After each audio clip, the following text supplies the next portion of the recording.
వీక్షకులకు స్వాగతం, నమస్కారం. జగన్మోహన్ రెడ్డి తుఫాన్ బాధితుల పరామర్శ పేరిటతో రైతులకు కూటమి ప్రభుత్వం ఏమీ చేయట్లేదని, అన్నీ తానే చేశానని, క్రాప్ ఇన్సూరెన్స్ కూడా నా హయాంలో లక్షల మందికి ఇచ్చాను, లక్షల కోట్ల రూపాయలు ఇచ్చానంటూ అబద్ధాలు ఎలా చెప్పాడో చూసాం.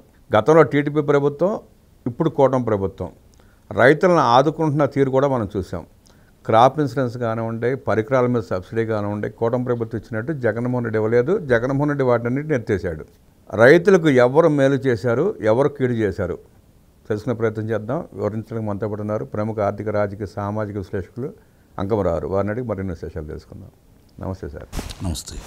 రైతులకి ఏ ప్రభుత్వంలో మేలు జరిగింది? జగన్మోహన్ రెడ్డి మనకు చెప్పినట్టు అబద్ధాలని మేము అంటున్నాం, మీరు ఎట్లా చూస్తారు, ఎట్లా విశ్లేషిస్తారు? ముందుగా రైతులకు వ్యవసాయ వృద్ధి రేటు 2014 నుంచి 2019 వరకు ఎంత ఉంది, 2019 నుంచి 2024 వరకు ఎంత ఉందని కనుక మనం చూసుకుంటూ ఉంటే 16% పైన 2014 నుంచి 2019 వరకు ఉంది. అది మాజీ ముఖ్యమంత్రి జగన్మోహన్ రెడ్డి, ప్రస్తుతం మాజీ ముఖ్యమంత్రి కాబట్టి అతను 5 సంవత్సరాల ముఖ్యమంత్రి పరిపాలనలో 12 చిల్లర వృద్ధి రేటు మాత్రమే నమోదై ఉంది. మళ్ళీ వీళ్ళు ఇప్పుడు మొన్న 24-25 సంవత్సరానికి 14% దాటింది. వీళ్ళు దాన్ని 16% ఈ సంవత్సరం తీసుకురావాలనే ప్రయత్నంలో భాగంగా వీళ్ళు ఉన్నారు. ఎందుకు జగన్మోహన్ రెడ్డి పరిపాలనలో తగ్గింది, ఎందుకు తెలుగుదేశం ప్రభుత్వం మళ్ళీ వచ్చిన తర్వాత పెరుగుతుందని కనుక మనం గమనిస్తే, ముఖ్యంగా ఈ వరి ధాన్యానికి సంబంధించి ఉభయ గోదావరి జిల్లాల్లో ధాన్యానికి భాండాగారంలా పిలుచుకునే అన్నపూర్ణగా పిలువబడే ఉభయ గోదావరి జిల్లాల్లో జగన్మోహన్ రెడ్డి పరిపాలనలో క్రాప్ హాలిడే ప్రకటించారు రామబ్రహ్మం గారు. ఇది ఆ కాటన్ మహాశయుడు ఆ కాలువలు ఏర్పాటు చేసి ఆనకట్ట కట్టిన తర్వాత తొలిసారిగా అతని ప్రభుత్వం హయాంలోనే, అంతకుముందు రాజశేఖర రెడ్డి గారి ప్రభుత్వంలో ఒక్కసారి తర్వాత మళ్ళీ కొడుకు హయాంలో జరిగినాయి. అట్లాగే కృష్ణా పరివాహక ప్రాంతంలో కూడా క్రాప్ హాలిడే ప్రకటించారు. రెండోది, ఆ రోజుల్లో అతను దిగిపోయే సంవత్సరం అప్పుడు రైతుల దగ్గర నుంచి సేకరించిన ధాన్యం 48 లక్షల టన్నుల ధాన్యాన్ని సేకరించడం కూడా జరిగింది. దాంట్లో 1674 కోట్ల రూపాయలు రైతులకి బకాయి పెట్టిపోయాడు, మొత్తం ఇవ్వకుండా. ఈ కూటమి ప్రభుత్వం వచ్చిన తర్వాత 3 నెలలు 4 నెలలకో ఆ డబ్బులు జమ చేయడం కూడా జరిగింది.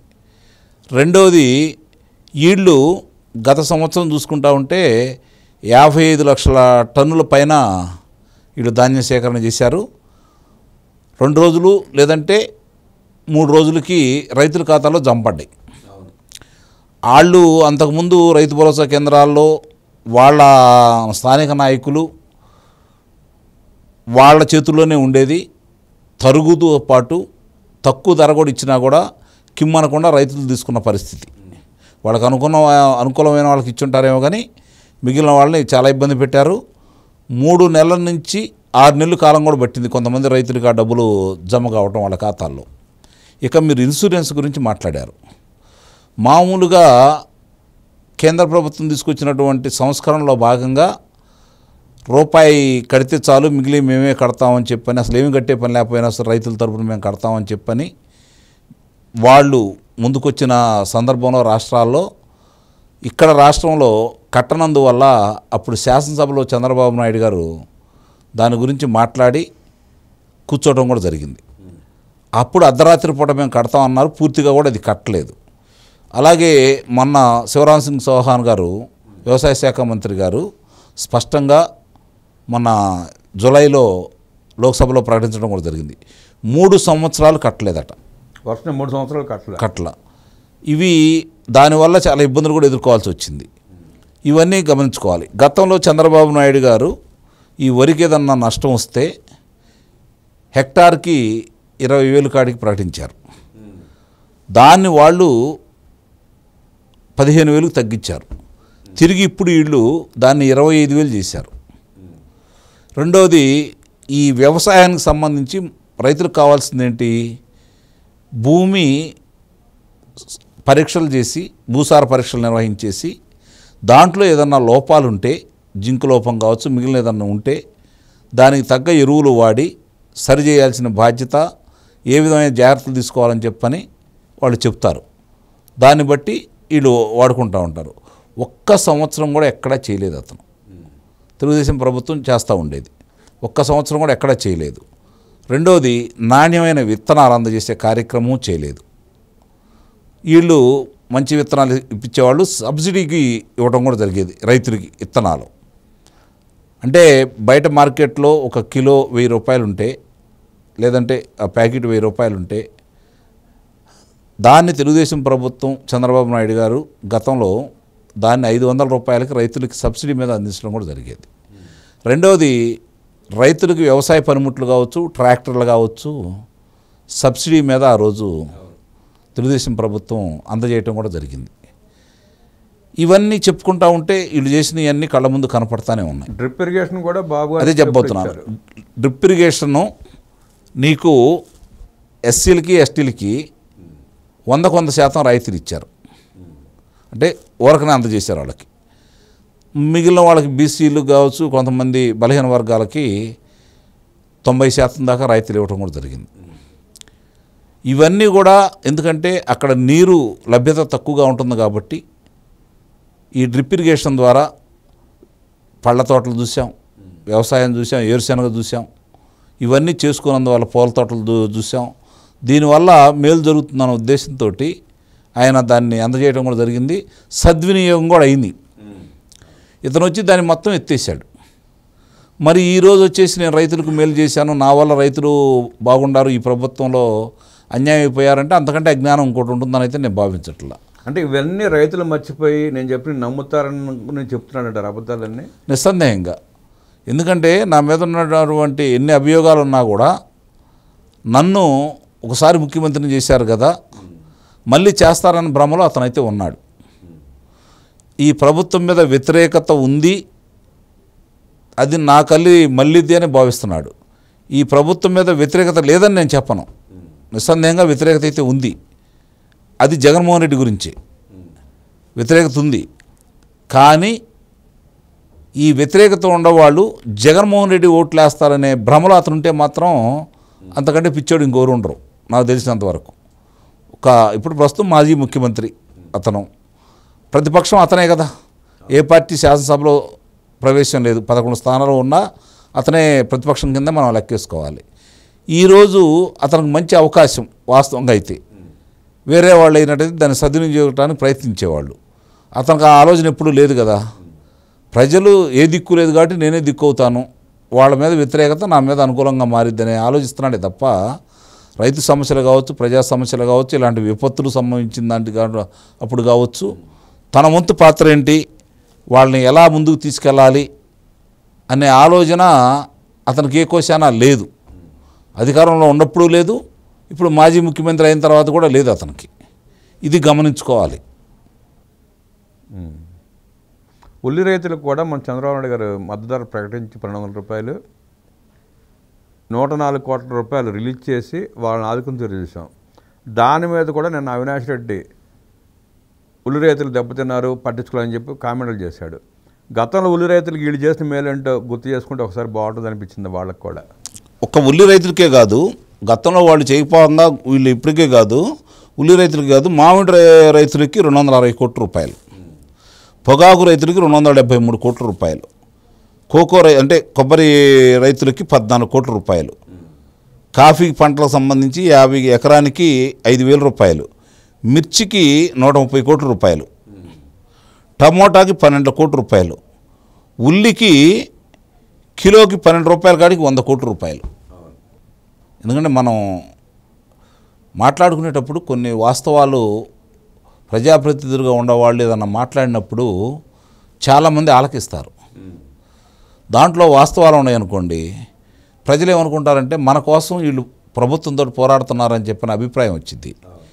ఇంకా అబద్ధాలు చెబుతున్నారనుకోండి, వీళ్ళకి 11 స్థానాలకే పరిమితం చేసినా కూడా వీళ్ళు మారలేదురా బాబు, వీళ్ళు మనకి ప్రజాప్రతినిధులుగా పనికిరారనే నిర్ణయానికి ప్రజలు వస్తారు, వచ్చారని అయితే నేను భావిస్తున్నాను.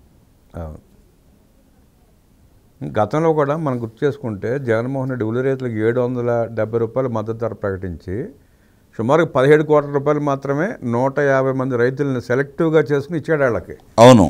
ఇవాళ ప్రతి రైతుకి ఉల్లి రైతుకి ఇస్తూ ఉంటే దాన్ని కూడా అపహాస్యం చేస్తూ అబద్ధాలు చెప్పడం ఒక రాజకీయ పార్టీ నాయకులుగా వాళ్ళకి ఎంతవరకు సబబు అంటారు?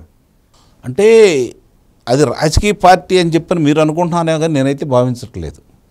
అంటే ప్రత్యామ్నాయం లేక ప్రజలు కూడా ఇక రెండో వాళ్ళని, అంటే వాళ్ళు చేసిన ఉద్యమాలు లేవు, వాళ్ళు ప్రజల కోసం పోరాడే విధానం కూడా సరిగా చేయట్లేదు కాబట్టి తెలుగుదేశం పార్టీ వ్యతిరేకులు జగన్మోహన్ రెడ్డి వెంట ఉండటం వల్ల 11 స్థానాలు వచ్చినాయి. వాళ్ళ తండ్రి పేరు చెప్పుకొని అతను లబ్ధి పొందాడు, తెలుగుదేశం మీద విష ప్రచారం చేసి లబ్ధి పొందాడు. దాన్ని సమర్థవంతంగా తిప్పికొట్టలేకపోవటం అతనికి అనుకూలమైంది. ఇప్పుడు అవన్నీ ప్రజలు గమనించారు. ఇక్కడ కూటమి పెద్దలు గమనించుకోవాల్సిన అంశం ఏంటంటే ప్రజలు ఒక స్థిర నిశ్చయంతో ఉన్నారు, ఒక అభిప్రాయంతో ఉన్నారు. అతను చేసినటువంటి పరిపాలన 5 సంవత్సరాలు చూసిన తర్వాత ప్రజలు తిరిగి అతను వెంట నడవడానికి సిద్ధంగా లేరు. ఎందుకు అతను వ్యతిరేకించారు, మనకు అనుకూలంగా ఎందుకు మారారనే అభిప్రాయం కనుక వీళ్ళు వచ్చి దాన్ని కనుక నిశ్చితంగా పరిశీలించేసి క్షేత్రస్థాయిలో కనుక దాని గురించి అందరినీ పిలుచుకొని మాట్లాడుకుంటే స్పష్టంగా కళ్ళ ముందు కనపడేది ఏంటంటే చాలామంది మద్యం వల్ల చాలా కుటుంబాలు దెబ్బతిన్నాయి. చాలామంది ఈ నకిలీ మద్యం వల్ల ప్రాణాలు కోల్పోయారు. రెండోది రైతుల సంగతి మనం మాట్లాడుకున్నాం. నిరుద్యోగం విపరీతంగా పెరిగిపోయింది. వాళ్ళకి ఉద్యోగ కల్పన కోసం పరిశ్రమలు అనేవి తీసుకురాలేకపోయాడు. తర్వాత వీటన్నిటికంటే పెద్ద ప్రమాదం ఏంటంటే రాజకీయంగా వేధింపులతో పాటు ఎదురుదిరిగి ప్రశ్నించిన వాళ్ళని చాలామందిని భౌతికంగా లేకుండా చేశారు. ప్రజలు ల్యాండ్ టైటిల్ యాక్ట్ వల్ల ఎంత ఇబ్బంది పడ్డారో చూశారు. ఇవన్నీ కూడా కళ్ళ ముందు వాళ్ళకి కనపడ్డాయి. వాళ్ళ వేధింపులు, ఎదురు తిరిగిన వాళ్ళని కారాగారంలో పెట్టడం, దౌర్జన్యం చేయటం, దౌర్జన్యంగా ఆస్తులు ఆక్రమించుకోవటం, బలవంతంగా రాయించుకోవటం, ఇవన్నీ వాళ్ళు బాధలు అనిపించారు. చాలామందిని కూడా చంపేయడం కూడా జరిగింది. కాబట్టి నడి బజార్లో పేకలు కోశారు, అంటే ప్రజలందరూ భయపడాలని. ఆంధ్ర రాష్ట్ర ప్రజల గురించి వాళ్ళు చాలా తక్కువగా అంచనా వేస్తున్నారు. ఏ రాజకీయ పార్టీ తక్కువ అంచనా వేసినా మూల్యమే చెల్లించింది, అందులో సందేహం ఏం లేదు. కాబట్టి ఇవన్నీ కూడా నన్ను చూసి భయపడ్డారు, నాకు ఎదురు లేదని భావించాడే తప్ప దీనివల్ల వాళ్ళు బయటికి రాకపోవడం అనేది వాళ్ళ చేతిలో ఉన్న బ్రహ్మాస్త్రాన్ని ప్రయోగించడానికన్న విషయాన్ని మర్చిపోయాడు. కాబట్టి 30 సంవత్సరాలు నేను ఉంటాను భ్రమలో ఉన్నాడు. జనాన్ని వాళ్ళ నేతలను కూడా అదే భ్రమలో పెట్టాడు. కానీ ప్రజలు వాళ్ళు చేయాల్సిన పని వాళ్ళు చేశారు. ఇప్పుడు కూడా ఇంకా అట్లానే అబద్ధ ప్రచారాలు చేయాలనుకుంటున్నాడు. కూటమి పెద్దలు కూడా ఏం చేస్తున్నారు అంటే సరిగ్గా ఎందుకు ఓట్లేశారు, మనకి ఈ దౌర్జన్యాలన్నీ ఎదుర్కొన్న వాళ్ళకి మనశ్శాంతి ఎలా వస్తుంది? మనశ్శాంతి ఎప్పుడు వస్తుంది వాళ్ళకి? వాళ్ళకి అన్యాయం చేసిన వాళ్ళు ఇంకా వాళ్ళ కళ్ళ ముందు తిరుగుతూనే ఉన్నారు. ఆ విష సర్పాలు ఇంకా బుస కొడుతూనే ఉన్నాయి. వాటిని బుట్టలో పెట్టమని కూడా కోరుకోవట్లే, ఇల్లు పూడ్చిపెట్టమంటున్నారు. కారణం ఏంటంటే విషనాగులు అవి, పాలు పోసినా కూడా కాటేస్తాయి. కాబట్టి వాటిని భౌతికంగా జనసంచారం ఉండకాడ ఉంచొద్దనేది ప్రజల యొక్క అభిప్రాయం. ఆ విషయంలో వీళ్ళ అలసత్వం వల్ల ప్రజల్లో వ్యతిరేకత వస్తున్నమాట వాస్తవం.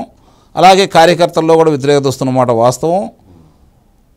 కష్టపడ్డ వాళ్ళు, దెబ్బలు తిన్నవాళ్ళు, కారాగారంలో ఉన్నవాళ్ళు, ఆస్తులు కోల్పోయిన వాళ్ళు, ప్రాణాలు కోల్పోయిన వాళ్ళు, సర్వం త్యాగం చేసి పార్టీ కోసం పనిచేసిన వాళ్ళని గుర్తించటంలో ఇప్పుడు ఈ తెలుగుదేశం ముఖ్యంగా కూటమి తీసి పక్కన పడేస్తే తెలుగుదేశం నాయకత్వం వైఫల్యం చెల్లిందని మాత్రం మనం బల్లగుద్ది మరీ చెప్పవచ్చు.